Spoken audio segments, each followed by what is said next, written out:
Hi everyone, it's QuickyBaby and welcome back to World of Tanks, and boy do I have something exciting for you here today, and that is that you are checking out what looks like it is going to be the Tier 10 Polish medium tank down a new tech tree of Polish vehicles. This is the CS-63 and it's kind of a lot like a Leopard, but with better turret armor. It is also going to have some kind of new functionality called drive mode, which will give this one of the best power to weight ratios you've ever seen on a medium tank, although the penalty for this has not yet been set on stone. That is, that currently the CS-63 is being super tested, I guess to see about whether it could fit the role of being that vehicle that everybody wants to grind up an entire new tech tree of tanks to be able to get towards. So, Wargaming have provided us with the statistics of this vehicle. Remember, preliminary statistics. Everything is subject to change and nothing is final, but I've decided to off-put them onto an Excel spreadsheet so we can see how the CS-63 stacks up compared to probably what it's going to be its major competition in the form of the Leopard 1. The CS-63 packs a 105mm main armament, the same as the Leopard, but as we know in World of Tanks, 105mm main armaments are not equal with regards to their alpha damage. Some are dealing 360 damage like on the SDB-1, some are dealing 420 damage like on the Leopard 1, but in the case of the CS-63, it's going to be 390, a lot like you would have on the Centurion Action 10 and also the M48A5 pattern. 390 alpha damage on its standard rounds, its gold rounds, and 510 alpha damage on its high explosive rounds.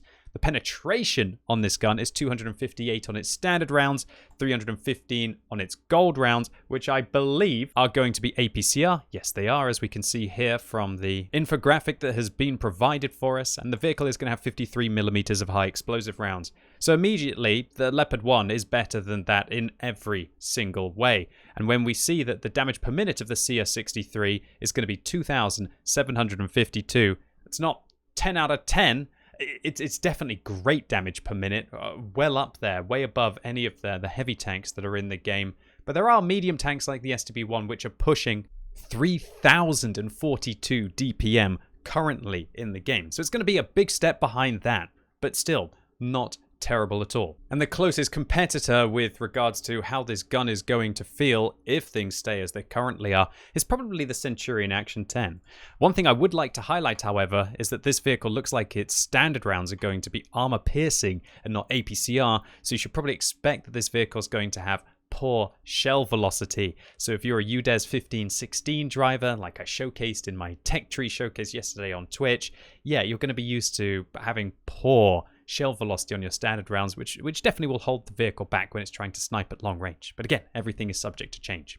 So now let's move on to the gun handling of this vehicle. 0.36 accuracy, definitely not great.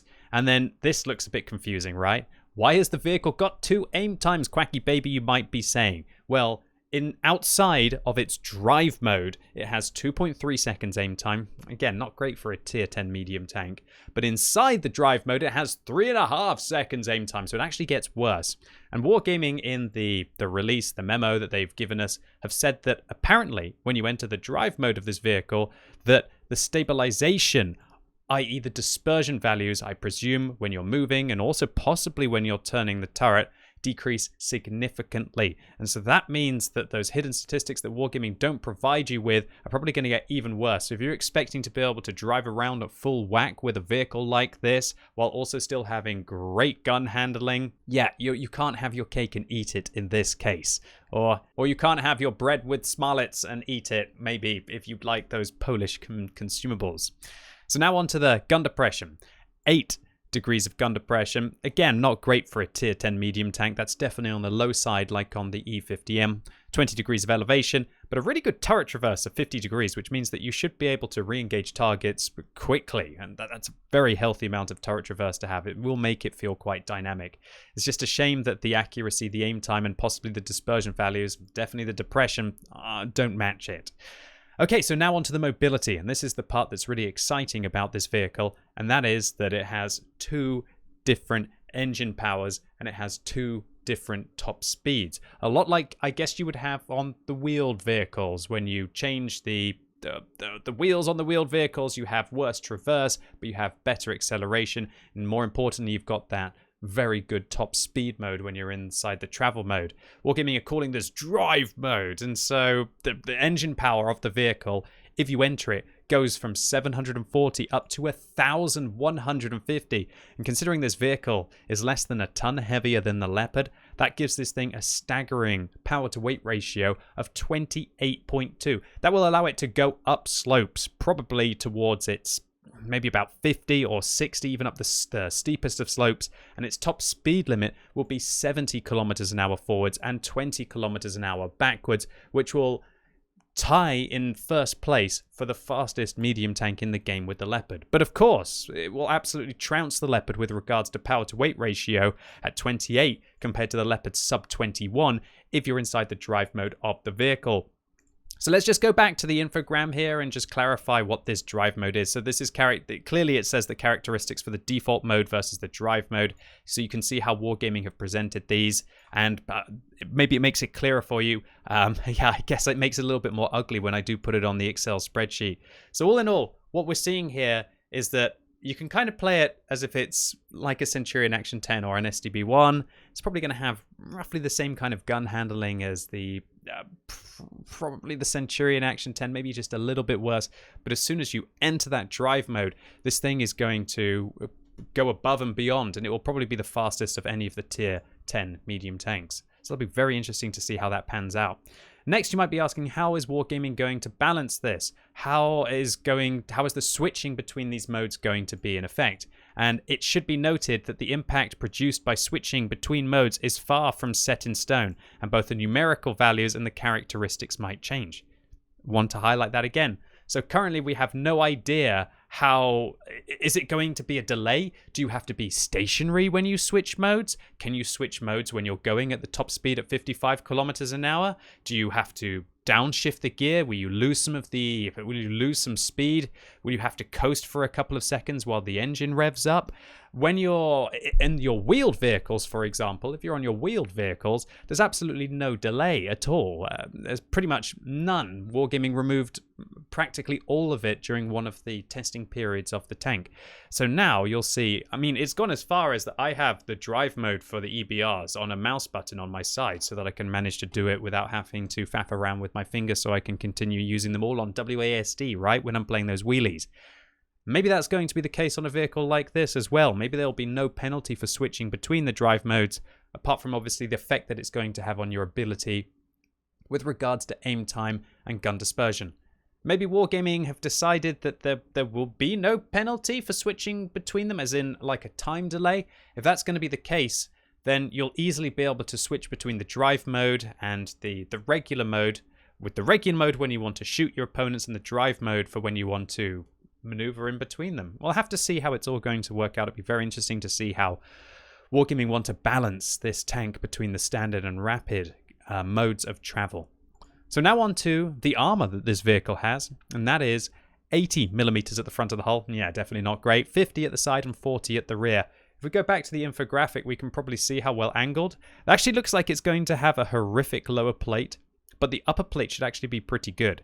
I can imagine if you're using your 8 degrees of gun depression that this vehicle has, and yes, Wargaming haven't actually revealed any screenshots for this tank yet, and so it's very hard for me to gauge what the angling is going to be like. But it definitely looks like that upper plate might be pretty good, but any upper plate that is 80 millimeters, yeah, it's probably going to be a little bit poor, and I think the front hull needs to stick out way more, or the vehicle needs to be significantly lower profile if that's going to be able to bounce anything with only 80.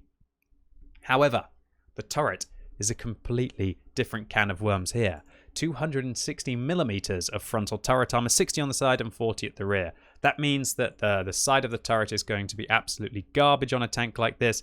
It also looks like it's got a cupola on top of the vehicle that looks fairly substantial. Maybe it should be easy to hit that. But 260 millimeters of frontal turret armor, that is going to allow you to do crazy things against your lower tier tanks. Your tier 8s and your tier 9s outside of firing premium rounds are probably not going to be able to reliably go through the turret armor. But then again, maybe Wargaming are just calculating around the mantlet, a lot like you would have on the TVP, for example. And then if you were able to hit the cheeks, maybe it's going to be a lot easier. Why am I looking at this tank and thinking that it looks like a lot like the Kampfpanzer 50T? As everybody knows, the Kampfpanzer 50T has that good upper hull armor when it's angled, and it's got fairly good turret armor as well that allows it to be able to brutalize those lower tier tanks. If you don't know what the Kampfpanzer 50T is, go and check out the review on this YouTube channel. Oh, no, I can't self-promote my YouTube videos. Of course I can. I'm on my own YouTube channel anyway. I'm going to go do it. But really, the Kampfpanzer is the reward vehicle for participating in ranked battles from last year. And I can tell you, it's probably one of the most powerful tier 9s that I've played.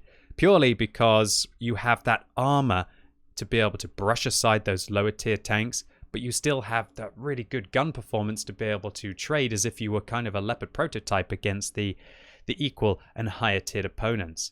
So while the Polish tank is at tier 10 and not at tier 9, and definitely that amount of turret armor would be way more useful if you're on tier 9 and you were most often meeting tier 9 or tier 7 or tier 8 opponents. It's not going to be quite so useful at tier 10, but at least it's not a glass cannon like the Leopard, where if you expose your tank, you should expect that you're going to be able to get penetrated in it. And that's definitely going to be a big advantage for the CS-63.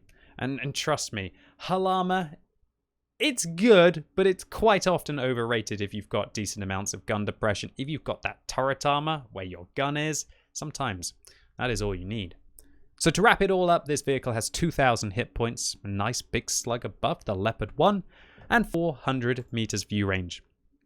And as with all of these super test, not leaks, but early sneak peeks or first looks at these vehicles, we don't know what the camera rating of the vehicle is going to be like. We have no idea what the ground resistances are, because with a power to weight ratio of 28.2, it's really going to be make or break with regards to the ground resistances when we combine that with the 48 degrees of hull traverse that this vehicle has. If its ground resistances are terrible, it could balance the vehicle out. If its ground resistances are awesome, yeah, this is going to be an absolute grease lightning performer of a medium tank at tier 10.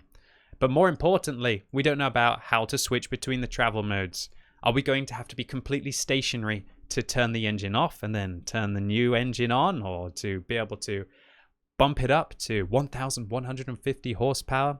We don't know that. All we know is that this Polish tank could be the new fastest medium tank in the game if it goes into the game as Wargaming have provided for us. But really, super early days for the CS-63. But this was so exciting for me that I still wanted to dedicate an entire YouTube video to it. One thing that I'm more excited about than probably this tank is the idea that, yes, there is probably going to be a whole new tech tree of tanks. Will it be coming this year? Well, probably most likely. I heard that Italian auto-reloading heavy tanks are on the horizon as well, so we've got 2 new tech trees to look forward to. Hopefully we'll have one maybe in a couple of months. Can only dream, right? Fortunately, with what's going on in the world, I am sure that Wargaming's release schedule has definitely been pushed back. But, oh man, I'd really like to get my hands on some new tanks, as long as they're balanced. And all in all, when I look at the statistics of this vehicle, it definitely doesn't have the best gun. It doesn't have the best gun handling. It doesn't have the best armor. Looks like it's going to be a fairly big old tank as well. But the mobility, yeah, I can't really see too much being absolutely flat out broken about this vehicle. But Wargaming have probably got a few more months to be able to find something about it that they can change, right? Final mention should be made to the crew of this vehicle. If you are so excited by the look of this tank, then maybe you want to go and get training up a Polish medium tank in the Poodle. You can go and train up a crew. You're going to need a commander, you're going to need a gunner, you're going to need a driver, and you're going to need a loader. And we don't quite know who's going to be the radio operator, but maybe the Poodle would shed some light on that. So if you want to be the most dedicated Polish medium tank driver ever, you heard it here first. Take the dog out for a walk on the battlefield, aka the Poodle, and get training so you can be ready for what possibly looks like the fastest medium tank in the game. It's the CS-63. Anyway, ladies and gents, boys and girls, thank you very much for tuning in to this YouTube video today. Hope you enjoyed it. If you did, give it a thumbs up. If you hated it, give it a thumbs down. And let me know in the comments what you think about the CS-63. Do you think the statistics of this tank look absolutely awful? Do you think it looks pretty balanced? Or do you think that the vehicle looks completely overpowered? And what do you think about vehicles just getting faster and faster and faster in the game at the moment? Do we need to have more medium tanks that basically have the power to weight ratio of what light tanks used to have back in the day and can travel at 70 kilometers an hour? Is the game getting too fast? Is this just... Where are the slow tanks going into the game? You know, where are the trundling heavies? Where are the trundling tank destroyers? The game just seems to be getting faster and faster and faster. And while I don't want to change the conversation too much away from the excitement of the idea that there could be a whole new tech tree of Polish medium tanks coming into the game, and this CS-63 exactly, I do feel like this is one of the most pressing concerns for me about World of Tanks in 2020. And as always, thank you so much for watching. You've been epic, and hopefully I'll see you soon.